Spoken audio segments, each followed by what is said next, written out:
France and England combined 11. We just finished the Argentina-Brazil combined 11, and that was so fun to do. The rules are very, very simple. 4-3-3 formation. We're going to select defenders, goalies, midfielders, and forwards. We're going to select the better coach, and we might even have some fun and select the better stadium between both of these countries. We're trying to build the best super team possible between both countries, ultimately to see if they can rival the Argentina-Brazil combined 11 that we made. Yeah, what's crazy about an England-France combined 11 is I think it's actually easier to have an 11 with England and France rather than just picking a starting 11 for just England and France, because there's a lot of rotation. There's some controversy going on right now as far as like who should be starting in center back for England, who should be in the midfield for France.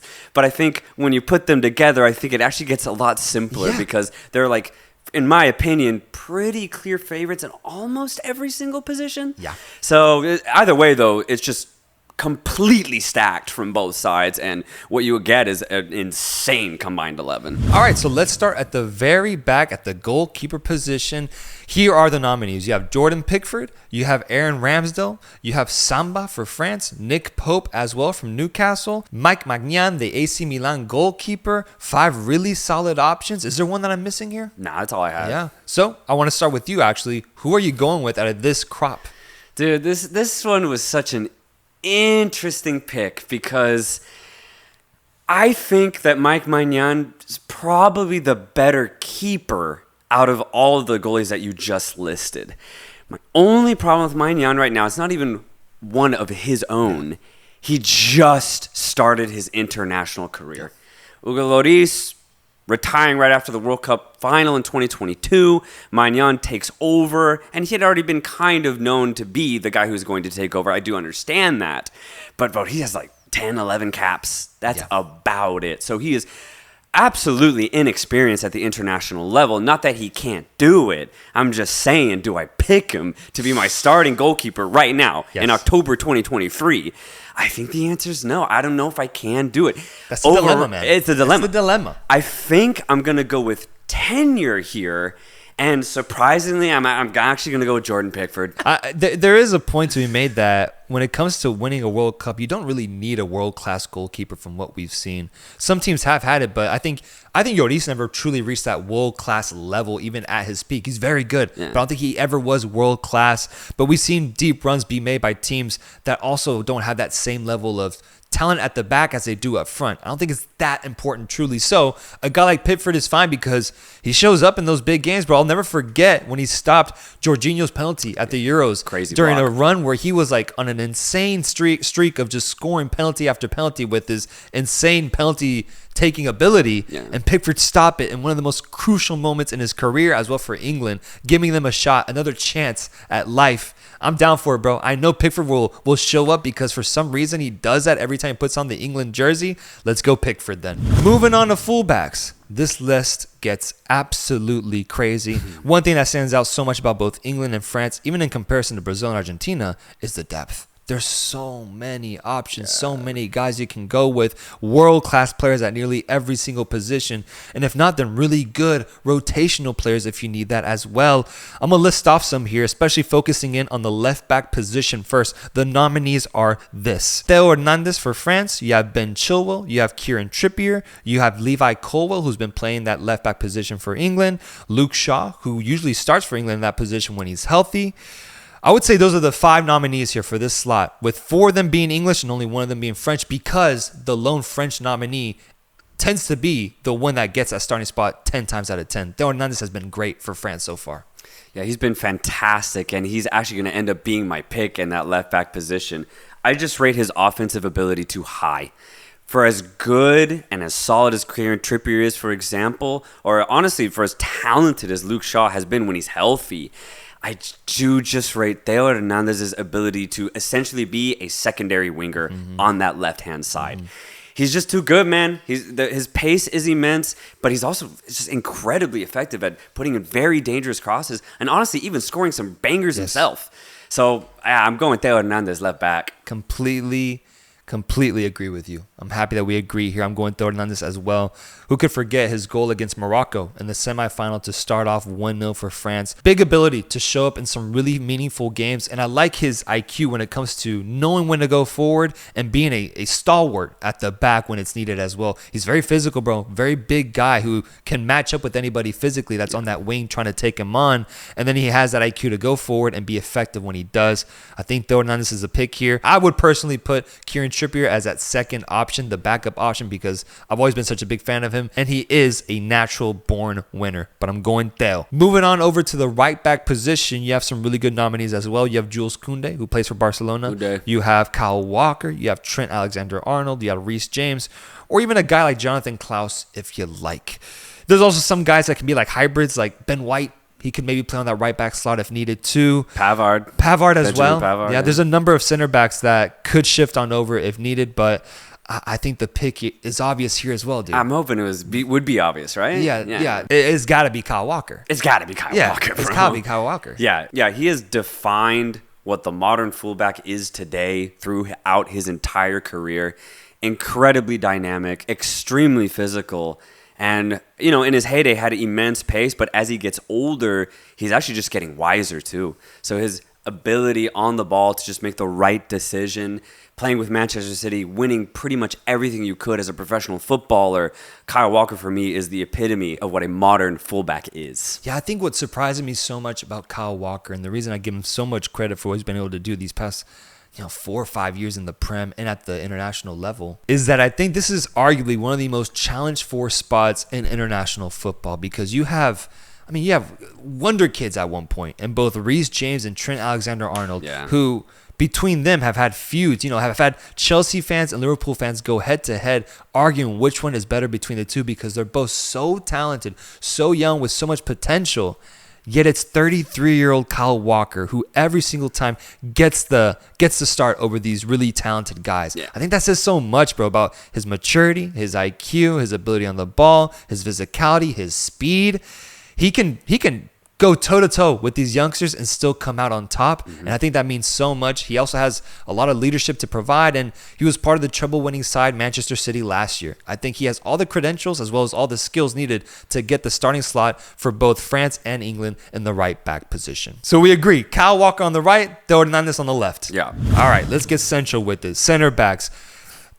God, this is a whole list, There's bro. so this many, is a whole man. list. You have William Saliba. You have Lucas Hernandez. You have Harry Maguire, Lewis Dunk, Konate, Upamecano, Pavard, John Stones, Ben White, Tomori, Mark Gahey, Axel Disasi, Wesley Fofana. I actually really like this, because for me personally, where I see a weakness for the England squad is in their pairing center back. I believe that John Stones should be the immediate concrete selection for center back for this English national team. But there's issues as to who starts alongside him. Is it Harry Maguire? Is it Mark Gahey? Is it Tomori? Southgate hasn't really been able to figure it out to a point where there's a consistent starter alongside John Stones. So this problem is solved by integrating France's best players, France's best defenders, and providing that option if needed. I do think that John Stones gets the start here for sure, and I think the best pairing center back with them is Saliba. I couldn't say it better myself, man. I have John Stones paired alongside William Saliba. As the starting center backs, John Stones has become one of the most versatile and effective center backs in the Premier League through his rise with Pep Guardiola at Manchester City. And then William Saliba has been immense for Arsenal, completely changing and leading that defensive line with Arsenal for the last 2 years. You put them together, and I think they have incredible chemistry, and they're just elite defenders, truly. When you look at what remains, as you kind of alluded to already, there's just weakness. There really is. Again, Maguire's just going through some weird shtick for the last couple of years, even though he was so good for England at a certain time, and I think that's why he still gets the call-up now, and he's not too bad, but I just think he's a little mistake prone. And then, as you said, Southgate doesn't even know who that second center back is. He's rotating Lewis Dunk, Mark Gahey, Tomori. He doesn't know who to play alongside Stones. And I just think that shows that weakness. And I mean, low key, Deschamps too doesn't really know who to pair alongside a healthy Lucas Hernandez. It could be William Saliba, but another thing with Lucas is he's always injured. So if you have Saliba, well, then who do you put alongside him? Yeah, and it's just he's tried Upamecano, and I remember Upamecano had some mistakes in the World Cup. He's mistake prone. And Pavard, it's just so fluid with this French team playing in different positions. It doesn't seem like he has that position solidified. Exactly. Konate, same thing. He can get injured when he is healthy. He does get the start, but I think Saliba for sure is the go-to option there.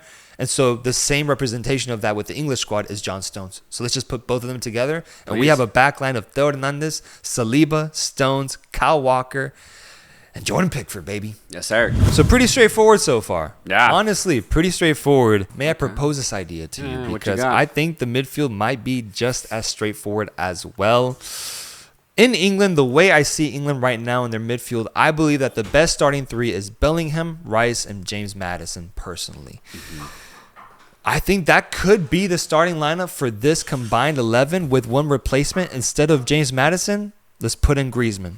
Let's put in Griezmann, who I believe to be a better version of James Maddison with experience added on top of that. So replace him, and you have a amazing defensive midfielder in Declan Rice, and then Bellingham, who has to be inserted into his team just because of his ability to win matches, to score, and to impact it in so many different types of ways. He can be a box-to-box midfielder, or he can be an attacking midfield force as well. And then Griezmann, who can just facilitate, who can feed, who can be so smart technically on the ball and knows how to win games at the highest level internationally. That's my starting three. Do you agree with me? I do if we go with a very offensive midfield. Because if you have Jude and either Maddison or Griezmann, then you have to really hope that Declan Rice can cover that entire midfield. What's crazy is that he could probably do a pretty damn good job at it. And you can also trust Jude to, use his stellar IQ at such a young age to really read the game and know when to track back and know when to get in the box. If I go with a, more realistic, if you will, midfield, then I would actually have to leave both Griezmann and Maddison out to put in Jude Bellingham as like the center midfielder who's in a free playing role that can go into the box whenever he feels fit to. Because if you look at the way Southgate plays Bellingham, he never plays Maddison alongside him in the midfield. He might play Maddison out on the wing, but I think he's actually less effective there. And so if I go with a realistic midfield three so I can get my defensive coverage, then I would actually go Bellingham, Declan Rice, one of the best defensive midfielders in the world, and then I would actually pair Aurelien Tchouameni alongside Declan to be crazy. Yeah, to be the distributor, but also be that box-to-box guy. He's got handles for days, and he's just incredibly athletic too. Yeah. So again, I agree with either one. I have that midfield if we're going pure offensive, and then I have the midfield I just listed if we're going slightly more defensive. Yeah, they're both fucking incredible, man. Yeah. But even then, even the defensive one still has some very important offensive traits because Tchouameni was the one that scored for France when they played against England at the World Cup. Yes. And Declan Rice also has that long shot ability as well. Mm-hmm. I'm down to go for that. I really am because the offensive talents we have are more than enough to create and impact games up front, which we'll talk about in a second. But I'm down for it. Bellingham, Tchouameni, and Rice. That's ridiculous coverage, bro. Ridiculous. Crazy. And just to mention the other names that could have been on the list, you have Conor Gallagher, you have Fofana, you have Kamara, you have Calvin Phillips, you have Jordan Henderson, Camavinga, Rabiot. What's crazy here is that we're essentially choosing Bellingham over the likes of both James Maddison and Antoine Griezmann.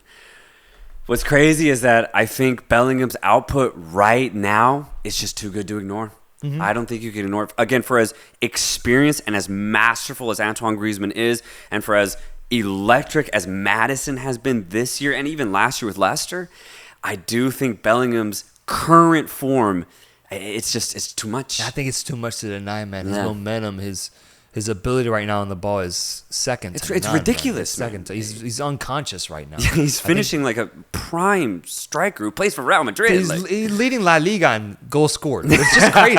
That's just crazy. Yeah. I do think you have to put that above a guy like Griezmann or even Madison, who are having so. stellar seasons as well and have that history of being really good players. Bellingham and his potential just takes priority. And if you look at England and France isolated, in my opinion, they really only have two good midfielders. Yeah. I think in both situations, they're still looking for that definitive third guy. Yeah. If you look at England, it's always going to be Declan and Bellingham for sure. But that third guy, in my opinion, it was supposed to be Calvin Phillips based off of the trajectory that he was on a couple years ago. But ever since that move to Manchester City, man, he's just not playing. He just doesn't play. And I think that has really negatively affected his career with England because, I mean, I value minutes. And if you're not playing week in, week out, I don't know if I can trust you at the international level. Yeah. And so it's just so sad. And then you have an aged Jordan Henderson who's still good, but I would wish there'd be someone better for England. And then Conor Gallagher, just very inexperienced. He could maybe do the job, but yeah, I think England's missing that third. And then when you look at France, if you're playing Griezmann and Tchouaméni, you could play Camavinga, who's an excellent midfielder, who's pretty neutral. But if you're wanting a little bit more, you play Rabiot. They usually go Rabiot. They almost always go Rabiot, but I'm not the biggest Rabiot fan, I'm going to be honest. I just think sometimes he makes the wrong decision in the midfield. Yeah. And then, honestly, I think his elite performances that he can have are pretty inconsistent. If I'm a French fan, I would wish there'd be somebody better alongside Tchouaméni. Up front is an absolute party. It's an absolute party. I'm just going to name all the offensive players. There's so much class. Kylian Mbappe. James Madison could also get up here as well if he wants to. So could Griezmann, too. Griezmann, too. Marcus Rashford.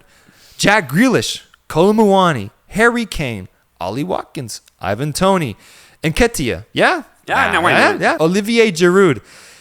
And Nkunku when he's healthy. Marcus Thuram. Kingsley Coman. Can't believe I'm still going. Bukayo Saka. Jared Bowen. Phil Foden. Jared Bowen, baby. Ousmane Dembele.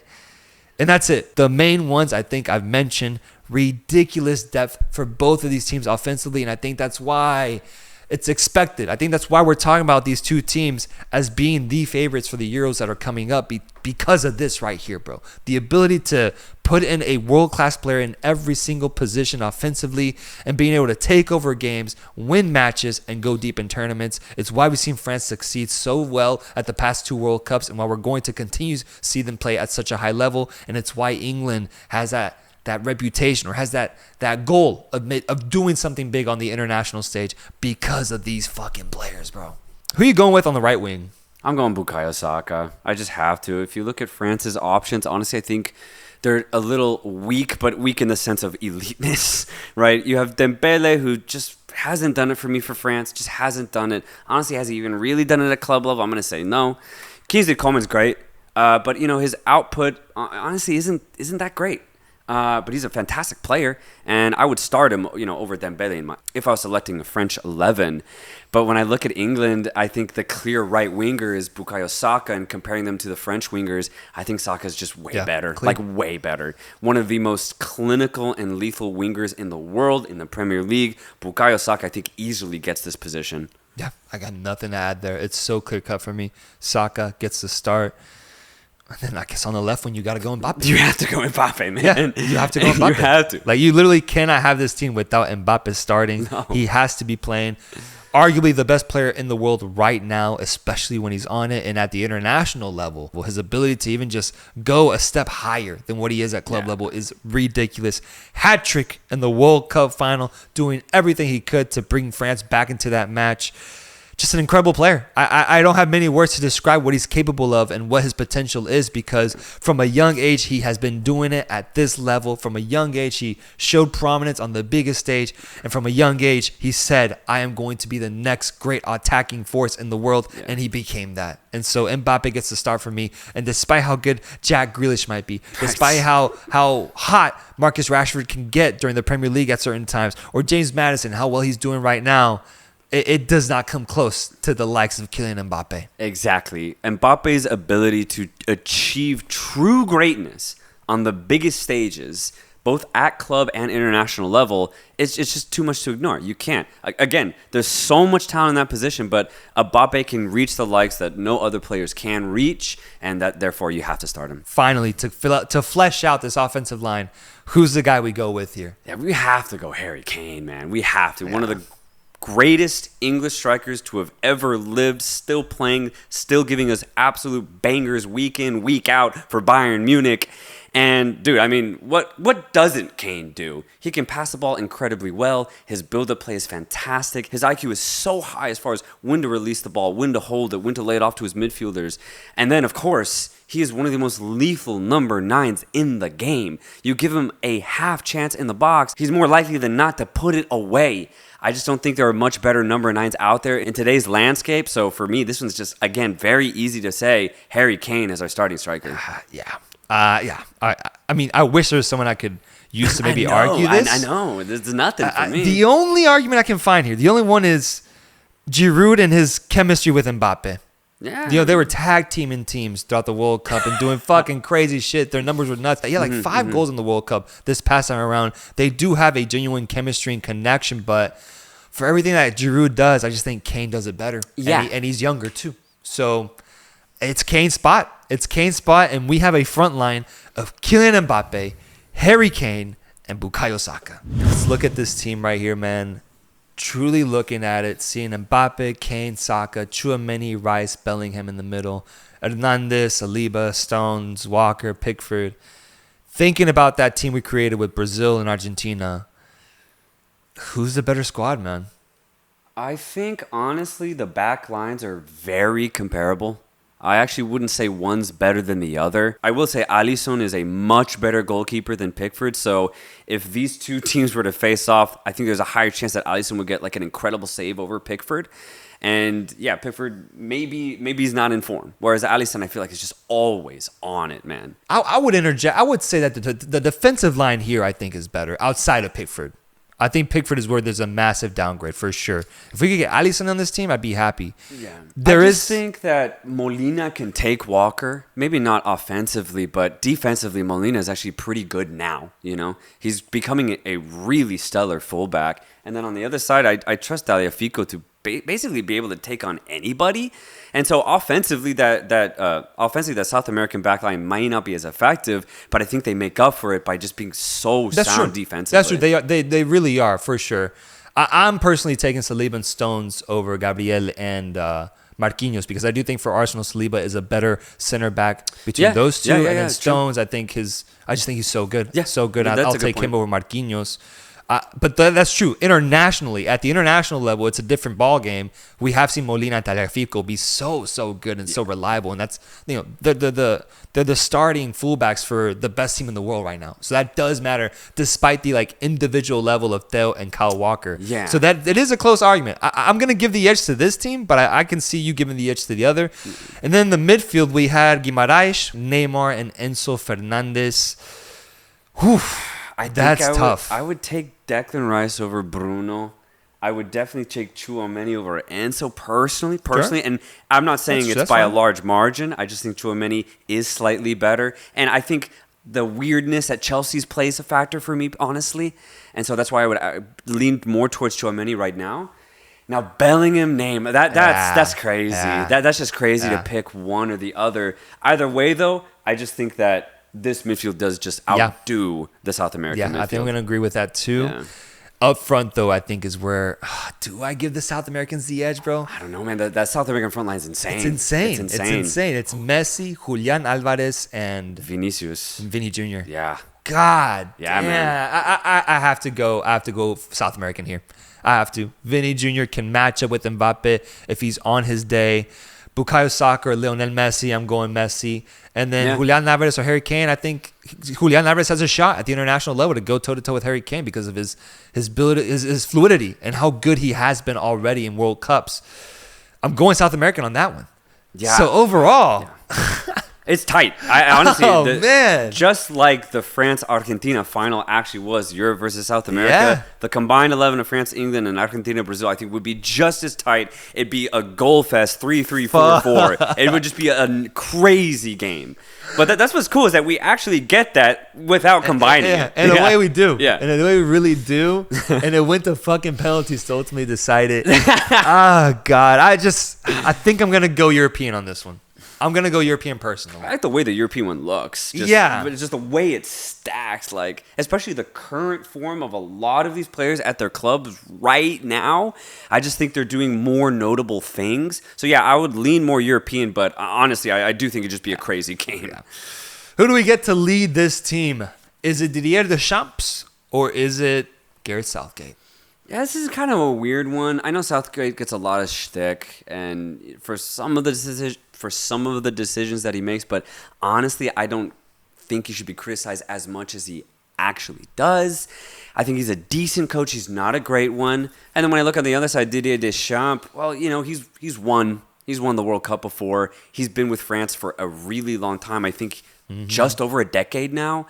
And I would trust Deschamps to lead this team over Southgate just because of tenure, overall experience, and I feel like Deschamps is, you know, very good at dealing with a lot of talent and a lot of ego. Yeah. So, yeah, I'm going Deschamps as my coach. Yeah, you don't really hear much though about Deschamps and like what he's doing behind the scenes. Like, and not much innovation from what I'm hearing in comparison to like what we've heard from like Scaloni and like the way he talks to the players and like the emotional connection he has to them. Deschamps just kind of seems to be like the principal. Like, you know, he's just the guy you trust in. He's your leader. Yeah. He's your go-to guy if you have any questions, and he will get you the results no matter what. It's like he's the principal of like some like expensive academy or some shit, you know? And so I'm fine with it. I prefer him over Gareth Southgate for sure just because of what he's accomplished in the past. Let's give it to Deschamps and let's have him lead this team into prominence. Then the last question I have is actually a kind of convoluted one. What stadium do these guys play in? Because England has so many amazing stadiums that you can pick from, but there is one that just stands out when it comes to the international level. Come on, man. Are we thinking the same one? I think we're thinking the same one. Wembley Stadium? Wembley Stadium, baby. Yeah. Wembley Stadium going up versus which French stadium, bro? I guess Parc des Princes. Yeah. Yeah, which is a great stadium. And honestly, when France fills that place up, it's one of the most patriotic scenes that you see across the globe, bro. It's insane. It's like a revolution again, man. Yeah. It's actually really cool to see. Nothing against it. I just think that England has done an incredible job at making Wembley iconic. Like, you think international stadium in Europe, first thing I think of is Wembley, just in general. It's a beautiful, gorgeous, massive piece of architecture. And when that place fills up, it's like the Roman Colosseum, like back in the day. Like that's what I imagine what the modern version is. It's Wembley Stadium, and so for me, I think it's an easy one. Wembley all the way. I think so too. To have this team playing in such a beautiful, beautiful stadium, surrounded by fans, representing Europe, and just putting on a show, I think it's perfectly fitting versus what France could offer ultimately, because it is just more iconic, Wembley Stadium. Yeah. It really is. There's more history to it. I think France does have a little bit of an issue, though, because Spain has like Santiago Bernabeu, Camp Nou, these really iconic stadiums. England, I mean, there's countless stadiums. Germany even has the Olympiastadion, which hosted the World Cup final in 2006. I feel like France has a bit of a drop-off when it comes to having that one iconic stadium to compare itself to in regards to the other European countries and what they have to offer. So hopefully the French committee can hear this message out and go about creating a more iconic stadium. But I do think Wembley Stadium takes this one pretty easily. And that rounds it out, folks. That's our England-France combined 11. Let us know what you think, which picks we got right, which picks we got wrong, and which one would win between this Brazil-Argentina combined 11 and the England-France combined 11. We will see you guys next time. Peace.